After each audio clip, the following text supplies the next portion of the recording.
Hi, it's Bren. Things by Bren, another episode coming at you. We are with Jay Jordan, and I'm telling you, this man has got a phenomenal story.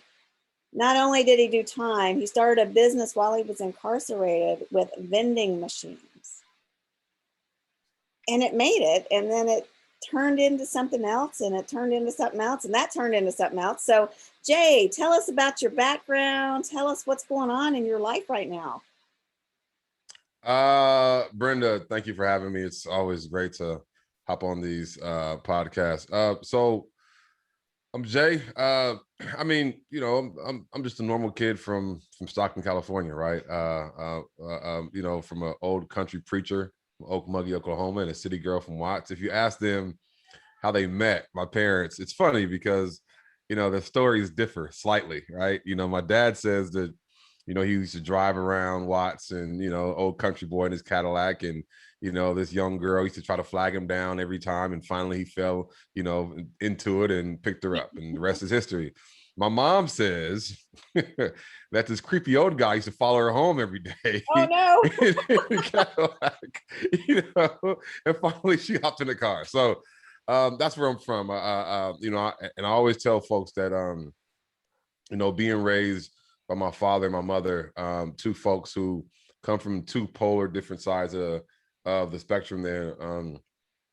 Being able to be raised in the church and having my dad instill those good Christian values in me really helped me in my thinking and how I was able to overcome extraordinary difficulties. I mean, when I was 19, ended up getting in some trouble and went to prison for 8 years, 7 years, 8 months, with 2 strikes for robbery and vehicle theft. And I mean, when I went in there, it wasn't like I'm gonna get my college degree and go to fire camp. No, it was no, not at all. It was like I was in there and I was part of a gang, and and that, like, I was, the prison I was at was Solano at the time. The level 3 yard, and level 3 yards at the time, they were open, so it was like 1,200 men on the yard at the same time. And how many guards? And yeah, A few. I don't know, yeah, a few, right? And so when I got there, it was a big riot that happened. We were in a big riot. Riots are crazy. It's a time for a whole other podcast, a whole other episode. But I experienced that for the first time, like my first month, and it was nothing like it. And for the first 4 years was just prison politics. Lots of fights and lots of just prison stuff. Like what you see on TV. Well, it's not too far off. It could be pretty rough. Yes. And so I was involved with that, to the furthest extent you can think possible. And it wasn't until I ended up getting in some trouble in there, and I went to solitary confinement for 2 years. Ooh, a long time. Yeah, in Tehachapi. So I was in the hole in Solano for about like 6 months, and they transferred me to Tehachapi, which is the SHU, segregated housing unit. And I was down there when this guy, he was banging on my wall. When I first got there, I mean, this is where you go to serve long sentences in the hole, and And so when I got there, this guy was banging on my wall, banging on it, do. That drive you nuts. Yeah. And I'm like, this guy's freaking crazy. I'm here. I'm probably going to get struck out. Like, this is bad. And I finally get an event. And I'm like, yo, what do you want? Leave me alone. And he's like, yo, who are you? So I gave him, my gang name and all this stuff. Thought I was big and bad. And he's like, that's what you are. Ask who you are, right? Oh, wow. And he started like saying my name over and over and over, J-O, J-O, J-O, J-O, J. And he said it for like 30 minutes straight. And I'm like, this guy's crazy. The old Rasta man. Mm-hmm. And so like a day or two went by, and I started asking myself that question. Well, who am I? Right. And good question to ask. Yeah, because I had a lot of time on my hands. So I'm like, okay, let me just start with that question. Who am I? And I couldn't come up with one solid answer that was not a label. Right. It was like, a social construct. Right. And it was everything I came up with. Right. Whether it was what gang I was from, the color of my skin, whether it was, you know, a man, like all these different things. I was like, well, that's a social construct. Like, who actually am I? You know, and when I realized that all this time I didn't really have a good answer, that's when everything broke for me. Mm-hmm. And I spent like 90 days, 120 days, like in deep reflection, like deep introspection, just going over everything I could possibly think of in my life. Right. It wasn't because I was in a hole. The hole was like I was okay. It Right. was like just like asking myself the question, like, wow, like this is Which you like, needed is to this, do. you know, and that really was the point. And I remember, you know, I was finally, I started to kind of, you know, come to a point of just the bottom floor where I was like, okay, I don't know who I am, and that's okay. Yeah, you know, that's okay. I don't know who I am. And I get a knock at my door, and I'm like, oh man, you know, here comes Chow. And it's like, Jordan, you got to visit. Oh, And at the time, I had 2 strikes, so I didn't. I'm thinking this is going to be the attorney that tells me, hey, you know, the situation you're involved with, you're going to get struck out.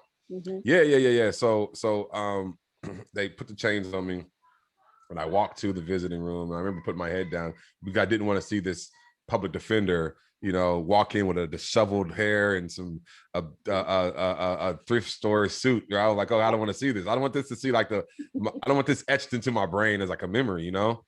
And I heard the door on the other side of the visiting room open and close, and I hear people wrestling and sit down. I hear a familiar voice, and I look up, and it's my parents. Oh, they let Yeah, you have actual visitors. and I mean, I broke down, you know, and I'm like, I told my dad, like, yo, Dad, I'm sorry.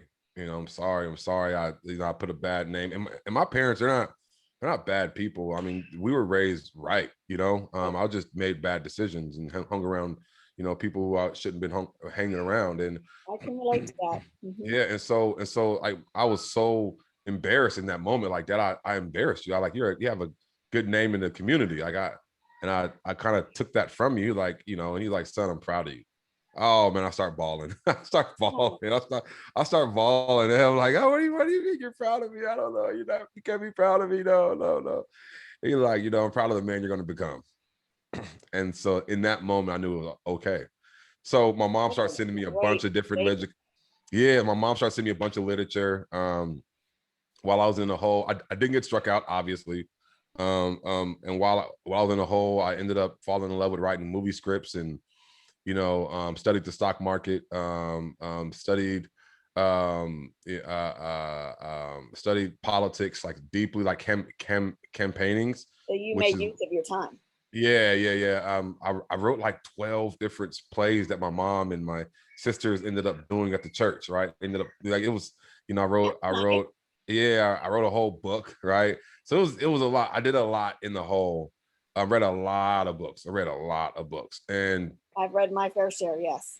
yeah, and then when I got out, ended up getting out 4 years later, and I remember, you know, well, rewinding, I got out the hole, and a year after I got out the hole, I had like a year left, you know, about 18 months left on my prison sentence. And I'm like, okay, I had some money saved up from when I was working at, you know, at my prison job. I had some, you know, some 2-for-1s and hustling in prison. I had some money saved up. And so I was flipping through the classifieds. I'm like, yo, they're selling vending machines.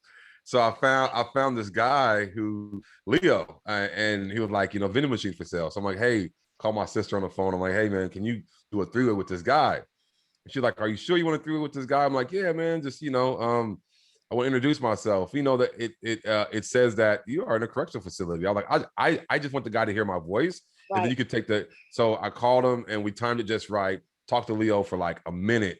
I'm like, hey, I want to buy a vending machine. It's my sister. I'm out of town, but she's gonna be talking to you. Is it okay? So he's like, yeah, sure. Yeah, right. I'm out of town. So I hang up, and then, you know, she secured the vending machines, and I ended up she secured one. I bought it for like $450, and she ended up my brother was working at a concrete plant. I'm like, hey bro, can I put this vending machine at your job? He's like, are you crazy? What are you talking about, a vending machine? Where are you gonna get a vending machine? I'm like, just trust me, someone will be there to drop the vending machine off. He's like, what are you talking about? Mm-hmm. Yeah. So they dropped the vending machine off. It made money. I saved the money up, bought a second machine. dropped it off at my sister's job. She worked at a trucking depot, then a third machine at a CrossFit gym. And then when I got out, I got out with 3 machines. And then I built my that vending machine business to 104 within like 8 months. And so, you know, it grew really, really rapidly.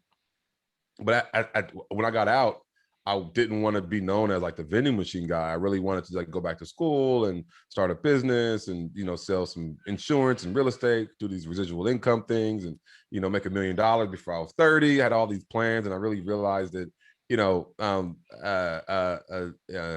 America and the legal system is not as forgiving to people with felonies. No, And you just and you just can't do and you just can't do everything you want to. So I found out really quickly that, you know, my options were limited in terms of, you know, trying to get into different spaces and sectors in society. And that's when everything changed for me.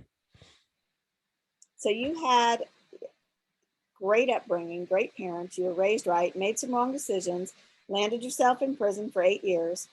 Had an awakening in there where you were able to evaluate yourself, change from the inside out. You had the vision and the foresight to buy these vending machines. And even though you grew that and were able to eventually sell that, I'm assuming, I think what I've read, it still really wasn't what you wanted.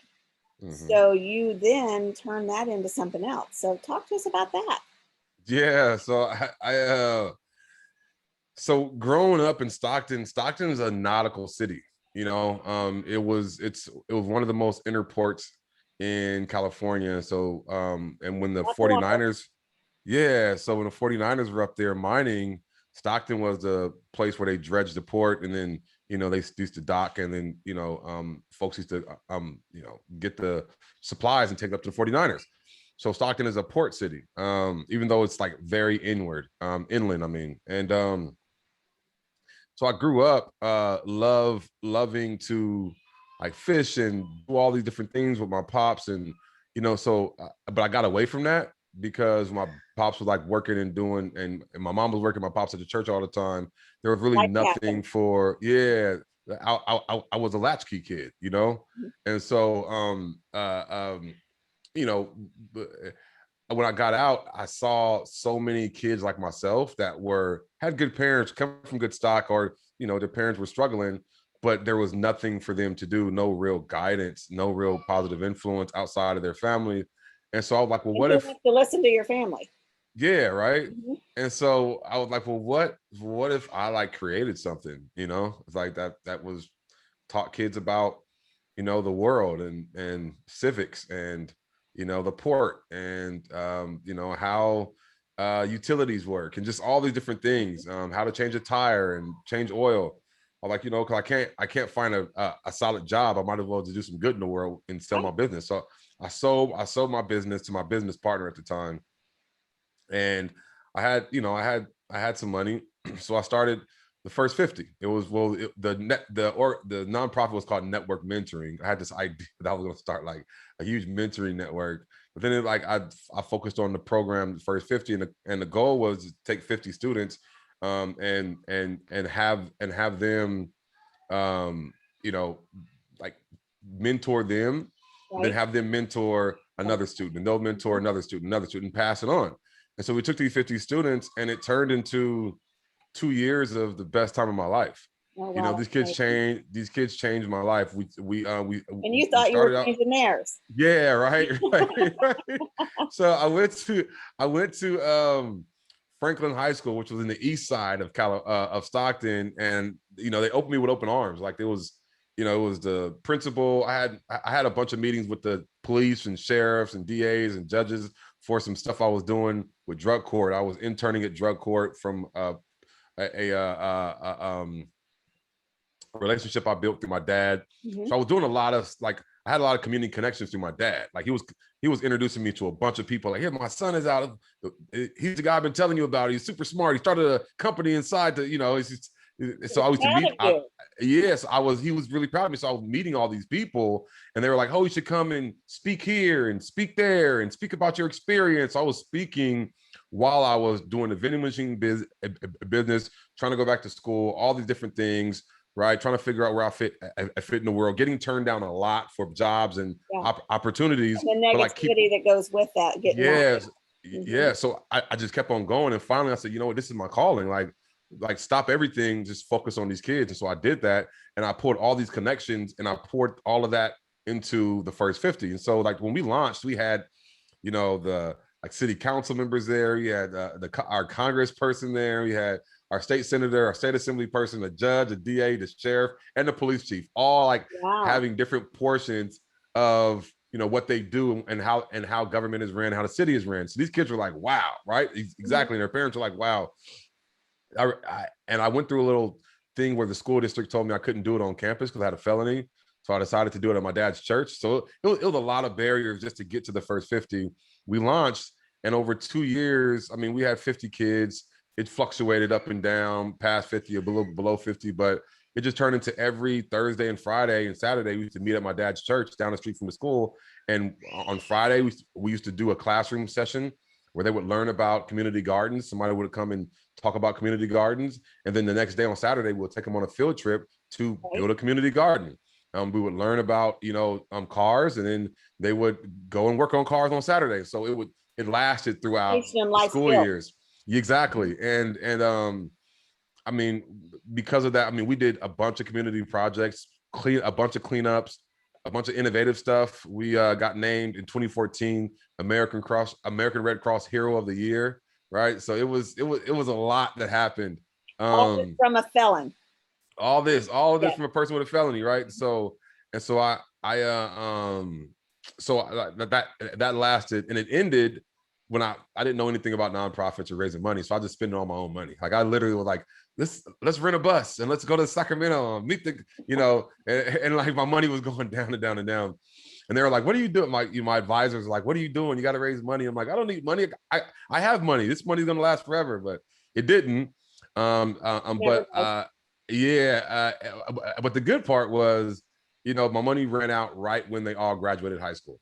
Every single one of them. Wow. So timing was great. Yeah, and some of them weren't on the track to graduate at all, like by any stretch of the imagination, but all of them graduated. I mean, we got awarded probably like 37, 38 times by, you know, Congress, by the city, by police, by it was just the goal was to give these students, we made a promise when we realized that this wasn't going to last forever. We said, hey, you know, get as much certificates for these kids as possible, right? So let's like ask as many people to give these kids certificates as possible. I think it was like, I don't know the number. It was in the 30s.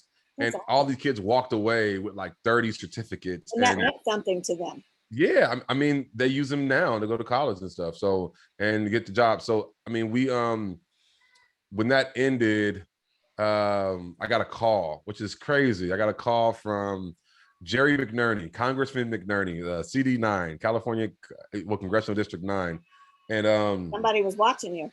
Yeah, well, see, the thing is, all these elected officials, they love to take pictures with the kids, but they love to do the projects with us. Like we're cleaning up parks and graffiti and right. Yeah, exactly. And it was good for the community because at the time, no one was doing like big community projects for the group of high schoolers. We were doing it. You know, we kind of broke the mold and was like, hey, these kids can make a change in their community. They can actually change the trajectory of Stockton, right? We can do some good work. And at the time, Stockton was going through sort of a renaissance where we had a new police chief, a new city manager. We had, you know, Michael Tubbs just came back.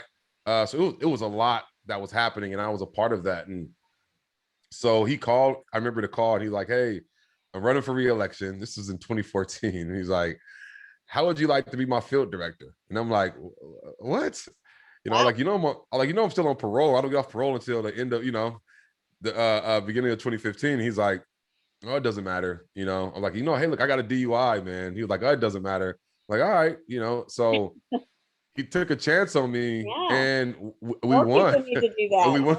Yeah, we won. And I had campaign experience through like school board races I was working on, and, you know, worked on a couple other races. So I had experience because me and one of my close friends, Paul Amador, we built a business that was consulting around how to reach unreachable populations. And so we were doing some cool stuff around phone banking at the time, and we broke down the science of like SMS. So we were engaged. I was always trying to figure out a way to make money because I couldn't make money like through just normal working. Right. Exactly. So I was like, okay, well, I'm doing this nonprofit stuff, but I also need to make some money on the side. So we would get contracts for $5,000, split the money, split the work.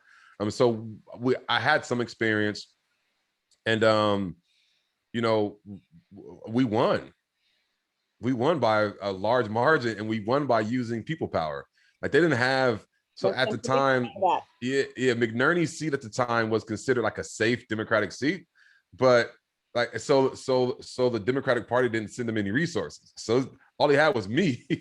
So I'm like the only resource I have is my smile and the people. So I used my smile and the people, and a bunch of people just volunteered, and we showed up and we won.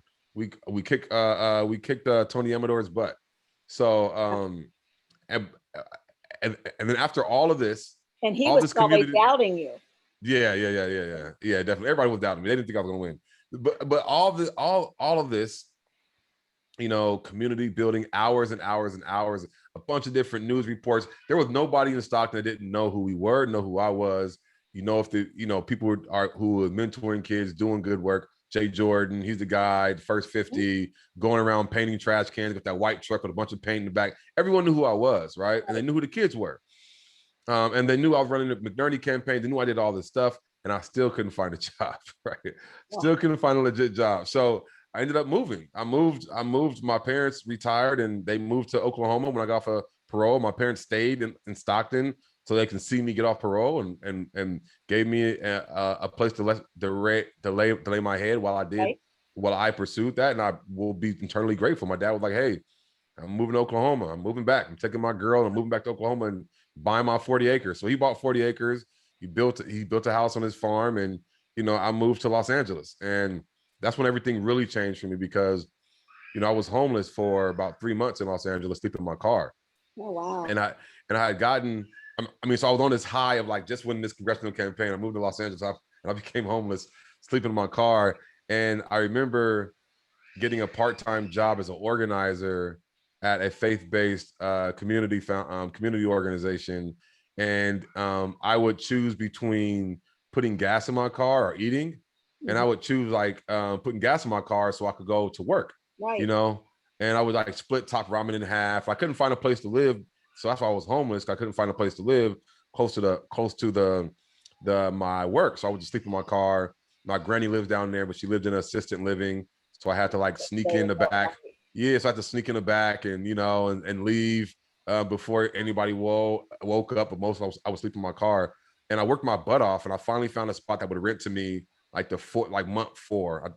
So I left Stockton in January. I think in April I had finally found a spot that would actually rent to me. It was way in the valley, way away from my work, and it was like $900. It had roaches, but I was happy. I was really happy with that. And it was the best time of my life not the best time, but we had some good times there. Because it was a good time because you had just accomplished something. Even though it wasn't what you wanted, you were now not homeless. Right. Mm-hmm. Yeah. I was home, and I was making what I think I cut the deal. They wanted to pay me like $17 an hour, and I was like, I need $19 an hour, and so I got $19 an hour, and I was in this little 1-bedroom apartment. It wasn't a studio; it was like a 1-bedroom apartment. So I like, it was great, and I worked my butt off for the whole year. We did some amazing stuff that year. We was leading the campaign to ban the box in Los Angeles, and didn't get it that year, but now it's passed through other efforts. Right. I was organizing victims in the Westmont area to come together and stop the violence down there, getting Black churches to build power. So we're doing a lot, and I'm not from Los Angeles, so me being down there and being able to thrive and knowing that I could people. Right. Yeah. I was like, wait a minute, I can do this. Like it's actually not like I didn't think I was going to do this work, but I can do this. Like, I'm really good at this stuff. I'm really good at kind of, thinking of a plan and executing a plan and getting people to buy into the plan and getting, thoughts. And I'm good at organizing, community organizing. I was good at it. And I remember in 2015, one of my close friends, Robert Rooks, came and he was like, "Hey, what do you I see you. I've been watching you a long time." He was like, "Where do you want to see yourself? Where do you see yourself in 10 years?" I said, "Well, I see myself, working to help people that, have that got criminal records, man, just get back on their feet because we're not Right. bad people. We just made a mistake, Mhm. And And deserve a second chance, especially if you're yeah, trying to change. yeah. And I said, I want to, and I want to make good money doing it. And he said, okay. And I didn't hear from him for like 2 months. And then finally he came back and he offered me a job as the network's manager for Californians for Safety and Justice. And that's the organization I work for now. Now I'm the vice president of the whole dang thing. Isn't that amazing? Yeah, All yeah, because you right. had a vision and your hard work paid off. And Yeah, yeah, this is still pretty recent. I mean, this is 2014, 2015 that yeah. you were 6 years still ago. working your butt off, really. Yeah, And now you're still with that organization, but you've worked that ladder. Yes. yeah. Helping to run it. So Robert left and went to work for Reform, and I got moved up to VP. And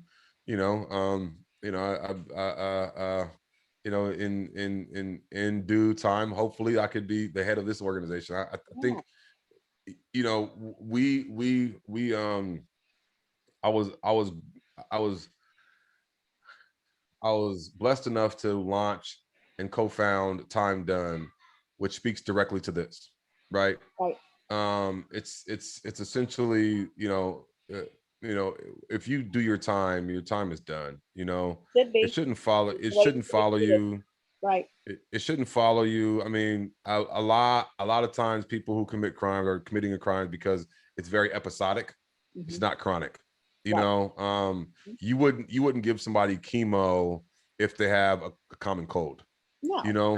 know and that's what happens is people are at a point in time in their life where things happened and they made a decision and they broke the law, and they move on.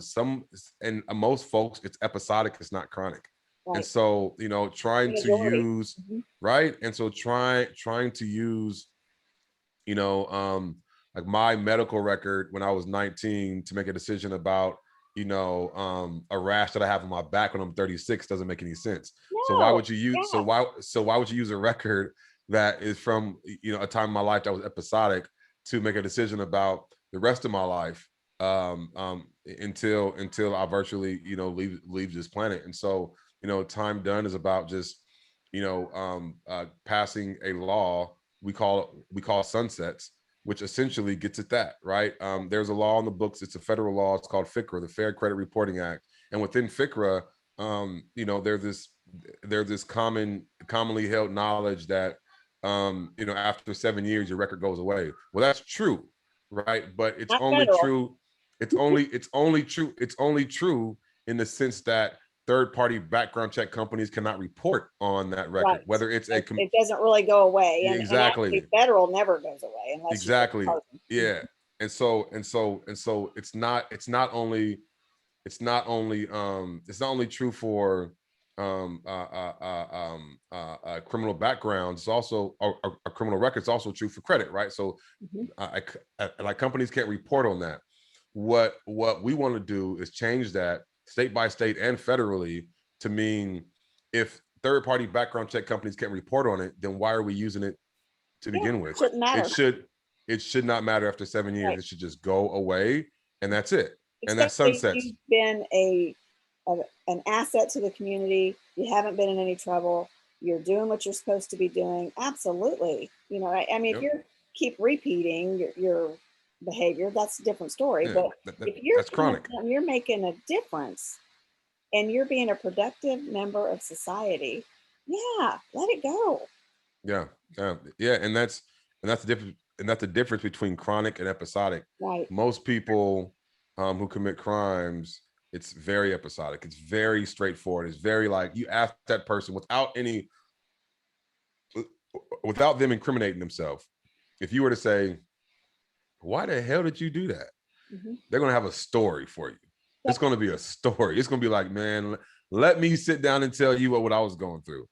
Like mostly all women who commit crimes, it is out of either you know, they're in a very bad situation Yep. in a relationship, or you know, they're in a Back and very forth. bad situation Mhm. financially, you know what I mean? And so that's essentially, but most men who commit crimes are, you know, violent crimes between the ages of 16 and 24, right? Mhm. Hands down. You know, drug crimes, again, they are, you know, they have a substance abuse problem. That is a public health issue. That's not a It is. criminal justice Right. You're issue, dealing with an you addict. know? Right.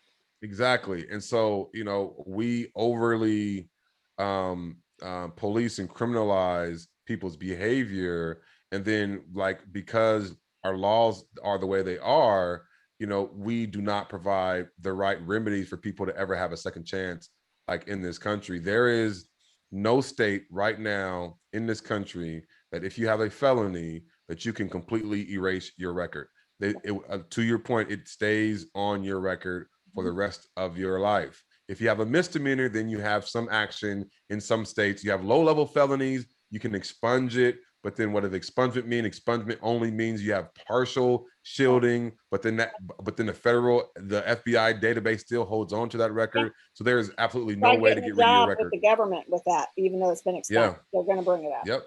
Yeah. 100%. And so Absolutely. and so that's essentially, there is no right to be forgiven or forgotten in this country. And I believe that that does not fit in line with how I was raised, which is a Christian value, which I believe Right. that everyone's soul can be redeemed. And if my soul can be I agree redeemed, with that. how come kept my record? Yep. I think our actions moving forward after we have been convicted, done our time, what we do after that, especially if there is true change, should be recognized. And Yeah. there's a lot of people that don't change, and there's a lot of people that need to be in there. I'm not saying that. But what I am saying is people like yourself who spent time evaluating themselves, finding out who they truly were, coming out of there with a purpose and making a change. That needs to be recognized and not continue to be held against. And that's what our society does. We label felons. Yeah. Yeah. Yeah. And the So internet I doesn't make it any easier. no, no, no, not at all. And it's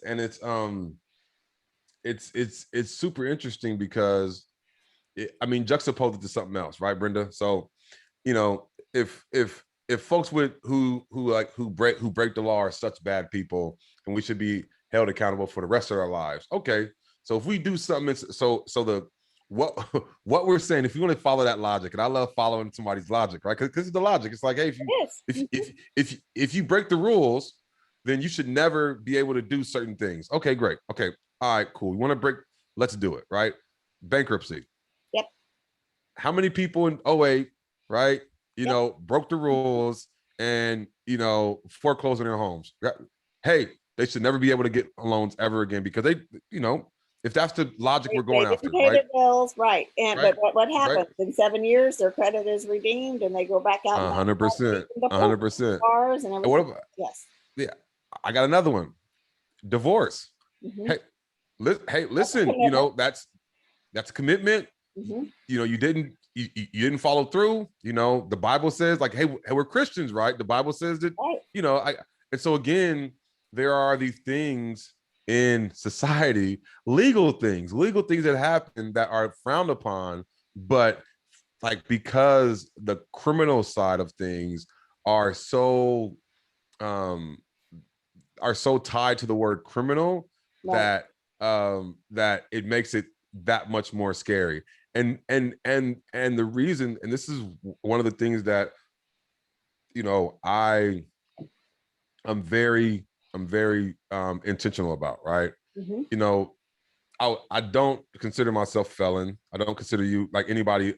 If you have a felony, you're a person with a felony, Right. right? Because there's a reason, like, or like, I don't consider myself formally incarcerated, ex-con, none of that, because like, the moment we do that, we dehumanize Yes. ourselves and everybody else.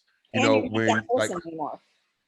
exactly. And when a person is dehumanized, then society is allowed to do whatever they want to do with that person, And right? When and we people tend to let them do it. Exactly. So when we humanize people, the first thing that happens when somebody shoots, like the cop shoots somebody, what do they say? Oh, he was a criminal. He must have deserved it, right? They're like, wait a minute. I mean, look at our political, yeah. Look at our political spectrum, right? I mean, look at our political arena, right? It's like, Hillary, lock her up. Trump, he's a criminal. That's like to discredit somebody, you call them a criminal, right? And it's been used year after year after year to dehumanize people. And that's why when people say, why do in my writings, I'm always like person with a conviction, because tell me who I am first, and then tell me what I did. Humanize me. At least give me that. At least give me that. At least say I'm a person first. Because you can't see my person first. If you can't see me, then how can we have a conversation on level? We can't, because you're always going to say, oh, you will always be an ex-wife. Yep. You always be an ex-husband.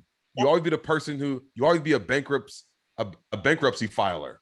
It's like you always be a liar. You always be the guy who cheated. You always be a cheater. Okay, if we're labeling, then let's all wear the labels on our chest. Then let's how many people cheat? That. Right, exactly. How many people, like I'm saying, so how many people at some point felonies that haven't been busted? 100%, right? 100%, 100%.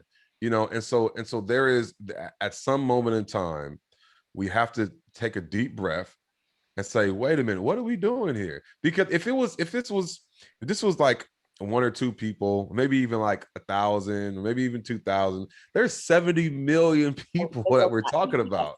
70 million people. That's a lot of people. Let's not forget, there's some of those people could have got probation and not incarceration, could have got misdemeanors and not a felony. Somebody could have not tried to use these people as a stepping stone for their career. And a lot of the felonies that have happened really haven't been felonies. Now, there are some that are, but there's a lot of them that just were not at that level.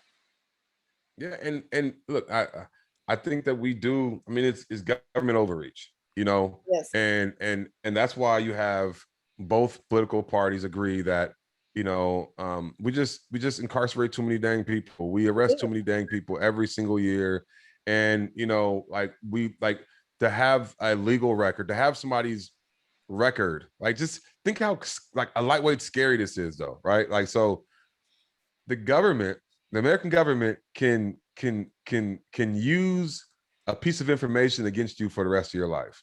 Always. That's a slippery slope. It is. It's a slippery slope, because then we're saying anything you can do. It's the reason why we have cancel culture in this country, right? Because it's like, hey, if you say the wrong thing on Twitter or Facebook or Instagram, you're canceled. You can lose your job. You can use everything, right? And so, like, it's the same concept of, if you break our rules, we can cancel you for the rest of your life. Yeah, you can't even voice your opinion. You can't voice your opinion. Right. You can't do anything. And so, like, but it stems from us being able to other folks. Oh, it's those people over there. So it goes deeper. It's not just about criminal justice. It's not just about the sociological, are the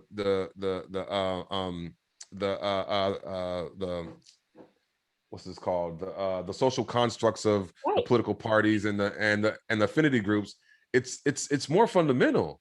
It's like, I can other you. I can call you people, and then I'm okay with my behavior of locking you out of your opportunity. And that's the furthest thing from being an American. That's right. And that's why we fight so hard to say, when your time is done, your time is done, because it's the most American thing you can do is the comeback story.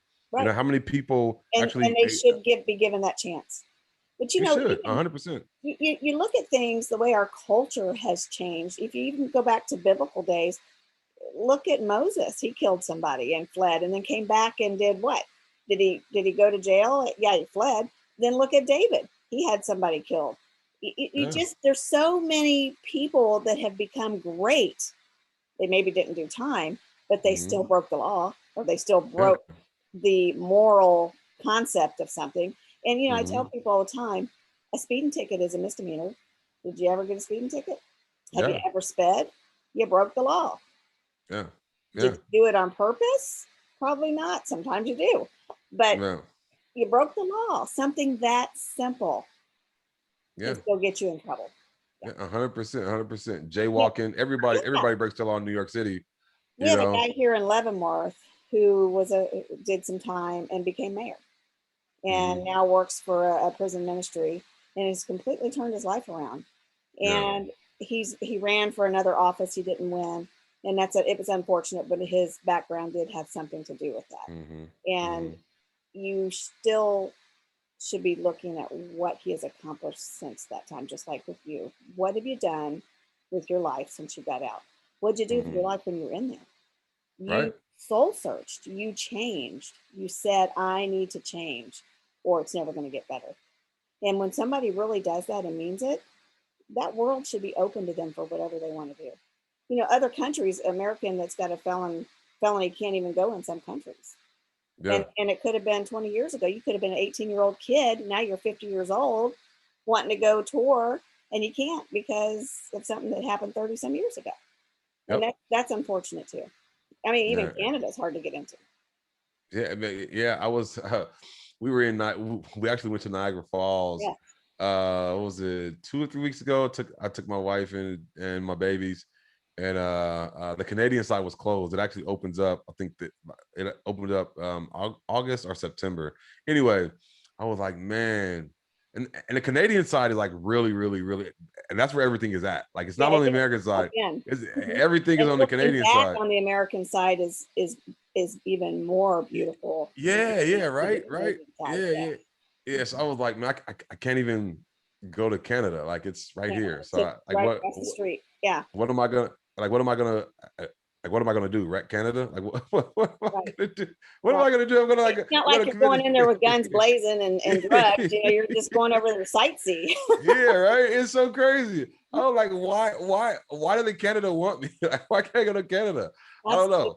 Absolutely. A lot of the stuff is just absurd. Like, it's really absurd to me. I don't get it. I try to, sometimes I try to play devil's advocate with myself and say, well, Jay, you broke the law. You gotta, Mhm. you should definitely just, But it when is is what it enough? is. When is But enough then, enough? yeah. And so it's like, I end up asking myself, like, all right, well, how long? How long? Right. And so that's the question. The It is. question that people should ask themselves, lawmakers, politicians, businesses, everybody, right, that have a say so and have a stake in this conversation, is how long is long enough? Right. I agree. Just like I know my attorney is trying to change probation. You've already done your time. Mhm. If you're not, a sex offender or something, a violent crime, I can see maybe that might need some supervision when you come out. But if Mhm. you're in for other things and you have already done that time, why 5 years longer for probation? Or It's it's crazy. unheard of What's the 5 type years? What of is papers 5 people get. years? Right, exactly. If you're going to commit that crime, you're going to do it again right away, or even in that 5 years, and probation is not going to stop you. So probation is 5 years in Sometimes it Kansas? just depends. Yes. Uh-huh. Yeah. It's usually What? 2 years, but anywhere from 2 to 5 years, and that's federal. But absolutely, 2 to 5 years. Uh-huh. Yeah. And so you have a probation officer you got to check in with all the Yeah. time. Hmm. Yeah. What? It's crazy. And what is so what did this probation officer do? They're like, hey, I'm going to give you a Well, let's job. see. Or They got to do P tests. They got to fill out a for monthly 5 years? form. Yes. They got to fill out a monthly form. You got to give them what your finances are, what your bills are, where you work. They call on your employers. Trying to get a job as a felon is hard enough, let alone the probation officer saying, hey, did so and so show up for work this week? Is he still working there? They come to do house inspections. They visit with family members to make sure that you are telling the truth. Does this person drink? Are they still doing drugs or whatever it is that they're asking? Yes, it is a huge inconvenience. What? Huge. Like, so that doesn't make any sense. It Doesn't make any doesn't. sense. For You've five already years, done you're your following this time. person around. Exactly. I'm telling you, it's crazy. Not to mention, sometimes you have to go take classes. So you're just got out of prison. You're living with somebody else. You don't have a job. You don't have a car. You live 30 minutes to an hour away from the courthouse that they want you to come in to see the PO. take your P test, and attend a class that you may or may not even be on a bus route because you don't have transportation. Your house might not even be in that area. They just set it up for you to fail. They really do. And so what happens if you miss a class? You better have a good reason, or you start getting points taken, and they start reevaluating you, and they will send you back to prison. And when you go back, they'll make you sometimes do whatever your papers left. So if you've got a year left or 5 years left, you're going to do that time. It has to be super expensive, man. They don't care. It's about their career. It's not their money. Yeah. It's a win rate. We have a big thing here in Kansas. It's called the Black case, where the prosecutors were listening to attorney-client phone calls. Really? And yes, a lot of people got let out. A lot of people got given some money. The attorney that did this, that was the front runner for it, still was employed actively defending cases. Not that she wasn't a defender, she was a prosecutor, prosecuting cases for years. She just recently has been terminated and can still practice law. She can do civil law. She just can't do criminal law. Yes, state of Kansas, this is federal court. The same lady who was a Kansas state prosecutor sent a man to prison for 20 years for a murder he didn't commit. Finally, evidence turned and he got out. Those people need to be looked at. Those people need to go to jail. Yeah, that's criminal. It is. And tries to cover it up. This lady even tried to break into the judge's office to steal evidence. Yes. I'm telling you, I could go on and on and on. Yes. Brenda, what's going on in Kansas, Brenda? It's crazy. This is the Kansas City federal court. Yes, same same prosecutor that was in the Kansas state system moved to the federal system. So now you can see the lady that I'm talking about, Melanie Brannon, is a public defender, and she's phenomenal. And she wants probation to be abolished. Absolutely. Yeah, 100%. 100%. So you did your time, let it go. And so this probation bill is going to be a federal bill? Who knows? It just depends. State and federal can use each other's cases to build and do things with. It just depends on who's going to pick up and run with it. But she's federal, so hopefully if it starts in the federal, then the state would just jump on. And if the state's doing it, then you can use case law for federal as well. So you can still use both. It just depends on how good the person is that's doing it. Yeah. And how it started with this attorney in Core Civic, which is a federal holding facility. They were videoing legal visits. And it was for safety. There wasn't any sound to it, but you could still probably see what was on the computer screens if you really wanted to zoom in or whatever. This attorney, and this is the way rumor has it, is she said to another attorney, you need to back off this case or I'm going to use this against you. Well, she went to her boss and her boss turned her in.